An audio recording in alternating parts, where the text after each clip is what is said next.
घरामध्ये मोठं वाशर तुम्ही, पण घरात कसं मोठं असं माहिती तुम्ही, वयाने, शरीराने, अंगकाठीने घरात फक्त मोठं होता येतं. मोठे होण्याचे अनेक प्रकार आहेत, पण खरं जे मोठं व्हायचं त्याच्यासाठी आपल्याला जे माध्यम आहे त्या माध्यमाला शैक्षणिक माध्यम म्हणतात. काय म्हणतात? शैक्षणिक. त्याला ज्ञानार्जनाचं स्वरूप म्हणतात. काय म्हणतात? ज्ञानार्जनाचं स्वरूप. सरांनी तुम्हाला सांगितलं, ताई, सर म्हणले, मी नाही म्हणून राहिलो, ए ताई, पहिल्यांदा नाही ऐकलं, डबल म्हणावं लागतं ना.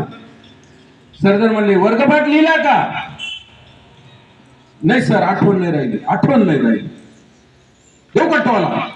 पहिले असं म्हणत होते, आता सहन नाही करते तुम्ही. हा, मग मोठं कसं काय वाशर? ताई मला एक सांग, तू जर मम्मीचं ऐकत नाही, पप्पा